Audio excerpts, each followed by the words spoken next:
जय हिंद, वंदे मातरम। दोस्तों, आज बात करेंगे दिल्ली चुनावों की।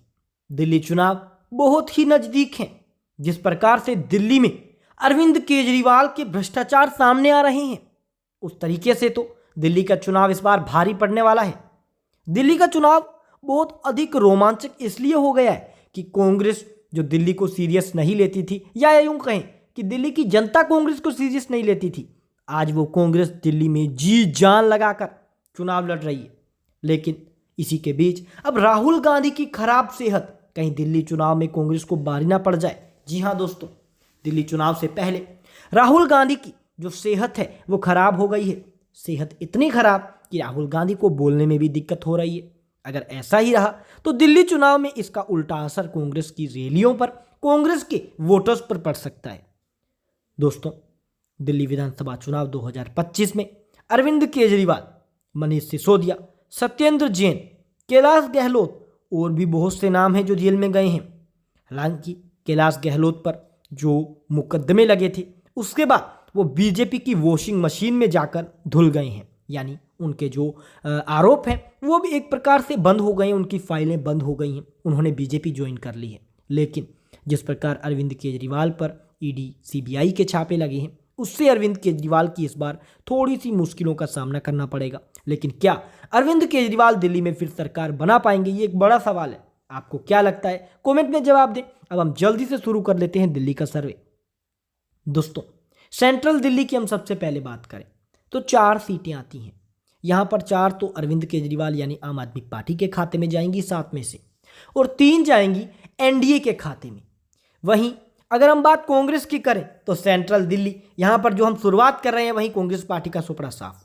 वहीं बात पूर्वी दिल्ली की करें, पूर्वी दिल्ली जहां से कांग्रेस की महिला विंग की अध्यक्ष अलका लांबा चुनाव लड़ रही, पूर्वी दिल्ली तो यहां पर कालकाजी सीट से लड़ रही हैं, जो कि मुख्यमंत्री आतिशी के सामने चुनाव लड़ रही। इस सीट पर 4 सीटें तो जा रही हैं आम आदमी पार्टी के खाते में, यानी आतिशी कहीं ना कहीं चुनाव जीत रही। 3 सीटें एनडीए के खाते में, वहीं 1 सीट कांग्रेस के खाते में जाएगी। ये जो सीट है वो कांग्रेस की मुस्लिम उम्मीदवार की जीत मानी जा रही है।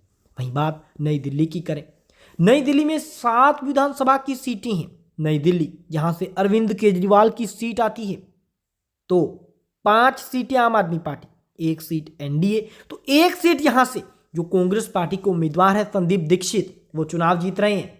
यानी अगर सर्वे के अकॉर्डिंग देखा जाए तो इस बार दिल्ली की जनता भले ही अरविंद केजरीवाल के साथ हो, लेकिन संदीप दीक्षित के साथ भी है।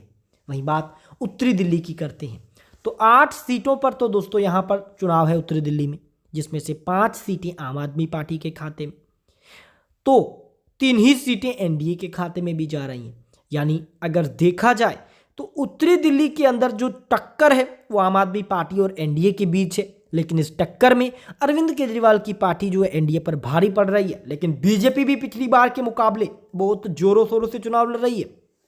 वहीं बात उत्तरी पूर्वी दिल्ली की करें, अब उत्तरी पूर्वी दिल्ली जैसा कि आप सीट में भी देख पा रहे होंगे, इसमें 8 में से लगभग 6 सीटें आम आदमी पार्टी, 2 सीटें एनडीए।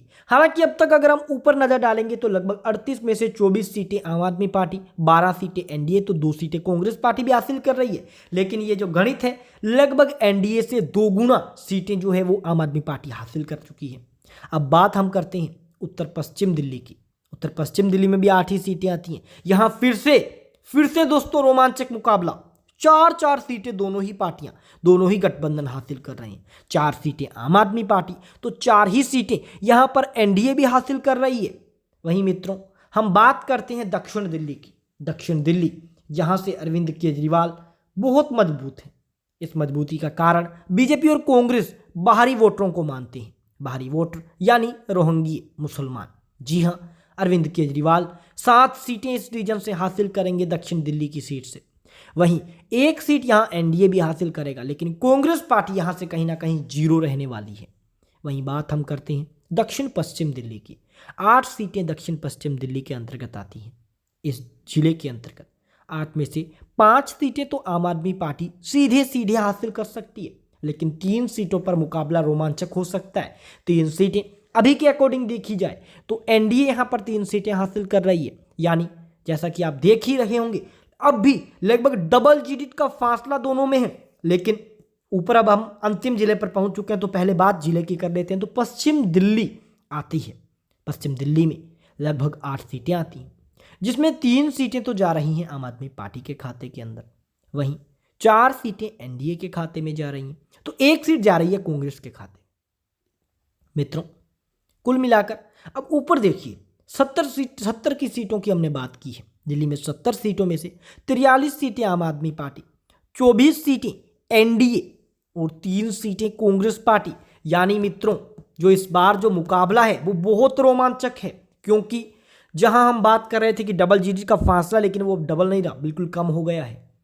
यानी एनडीए अगर थोड़ा सा जोर, आज की अकॉर्डिंग ये जो सीट्स हैं ये तो अभी आम आदमी पार्टी के फेवर में है। आम आदमी पार्टी यहां पर 2020 की तुलना में लगभग दोस्तों 20 सीटों का नुकसान झेल रही है। लेकिन अगर बीजेपी और कांग्रेस ने मिलकर और जोर लगाया तो अरविंद केजरीवाल मात्र 7 सीटों के साथ बहुमत हासिल कर रहे हैं। ये 7 सीटें अगर इधर उधर होती हैं तो कहीं ना कहीं इस बार दिल्ली का गणित कुछ